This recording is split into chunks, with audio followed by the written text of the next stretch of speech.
It's March 7th, 2019, and I'm sort of going to be giving a little report on my tomorrow morning activity.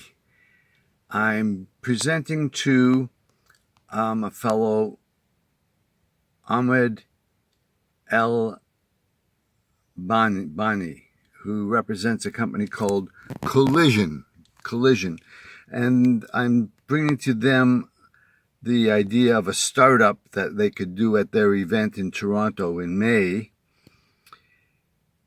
as a demonstration tool on how business gets done in the future. And I want to be able to approach him in the right way, because this startup should get us the attention that is necessary for the United Nations resident coordinator position to be established in the 30 plus countries that are considered donor countries.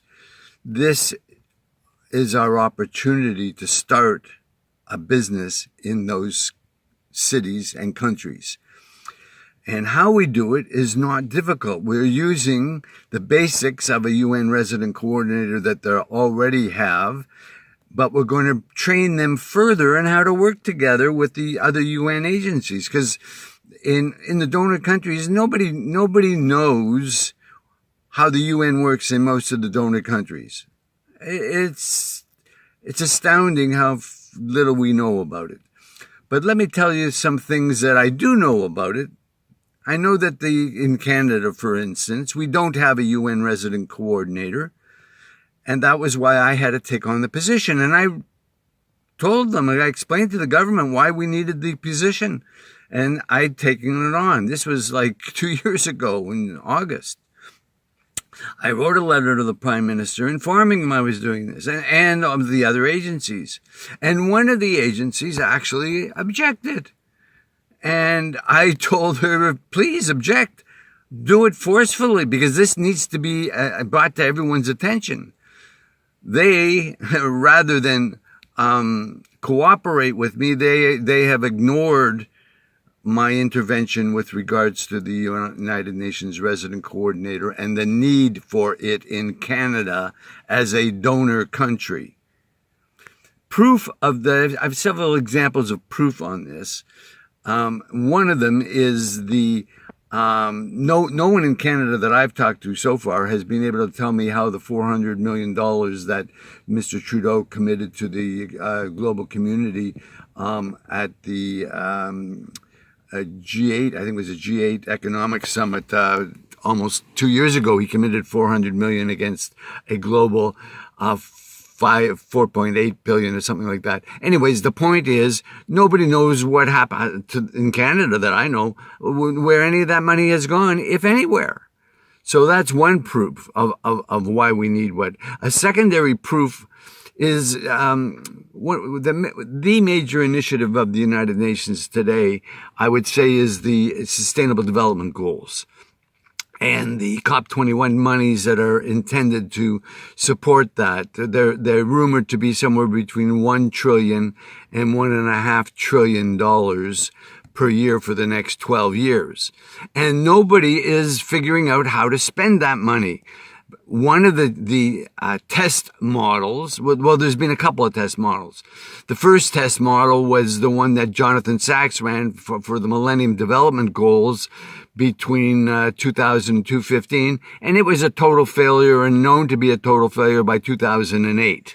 And yet they continued on with it until 2015, and now they have the Sustainable Development Goals built on the same broken model, but under new jurisdiction. Like, it's insanity watching this happen from my point of view. So we have the second major example of the failure of the existing system was the SDG fund. There was a fund set up called the SDG Fund, and it failed. They shut it down in December of 2018. Nobody is asking these questions of why. Why did they shut it down, and why did it fail?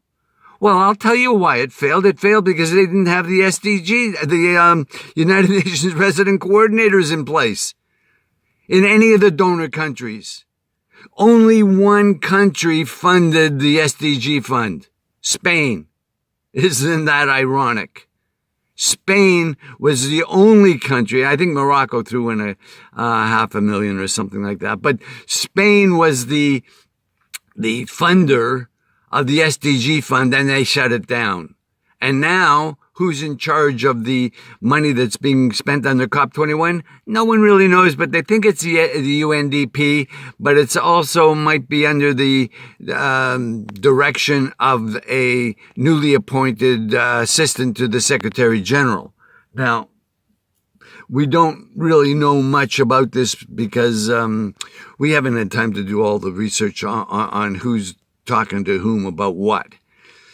But we do know that they're marching backwards. They're not looking at how to spend the money effectively into the future. The systems are not in place to distribute the money. And that's what we're going to do by organizing the giving countries. So they'll know what they're giving it to. They may not know whom they're going to give it to. They're going to give it to the system that we're going to set up that will make sure that we don't need to deal with the broken system. Keep in mind, the broken system today is arguably one of the most foolish systems in the world, where we have less than 5% of the world's population, less than 5%, getting selfish, getting more selfish. They want more. This is an absurdity. And I don't know if this should be part of our platform, but we should be looking to get the United Nations to start a lobby in the United States, or maybe we should just start the lobby in the United States to repeal the Jesse Helms Act that suggested that if tithing international monies became a reality, the United States resigns from the United Nations. Now, what happens if just business agrees to tithe their income? Well, we don't do business with them. It doesn't have to be a United Nations initiative. It can be an initiative of the United Nations resident coordinators who are they're independent. They're not UN people. I'm not a UN people. I'm working for how they ought to be working. As Dr. Young-Sik Cho did it, Utopia, how ought it to be? Many have not heard of Dr. Young-Sik Cho. I had the pleasure of being at his university in Korea and the International Peace Institute, where I met Rodrigo Caruso-Odayo. And I mention this mainly to give you a sense of the depth of understanding that comes to the position that I hold on how international monies and international thinking works. Many don't know that Dr. Young-Sik Cho was I think today it's known, but for the first 20 years of the International Day of Peace, for the first 20 years, everybody thought Oscar Arias instigated it. But that wasn't true. It was started by Dr. Young-Sik Cho. He even wrote a book on it and explained how it took 7 years to get one day named at the United Nations. 7 years of work. And it was finally brought forward, not by Oscar Arias, but by Rodrigo Caruso-Odayo, a gentleman I met there in Seoul at a peace conference. So, I am slightly informed about the way the World Bank works through James Wolvenson. He explained that it's a broken system. It's 30-30 off the top before you get $1 to spend. And then you got overheads too. 30-30 off the top. Outside consultants, inside consultants. So that cycle has to be broken. And the World Bank, it's controlled by the United States through agreements because they don't control the shareholding. They only have 26% of the shares. Maybe we should start an initiative that gets corporations, instead of our initiative, just reorganize the World Bank. Get the Americans out of control of the World Bank. Because right now, business is how human beings live. We need to be fed. We need to be sheltered. We need to be clothed. And there's 7 billion of us.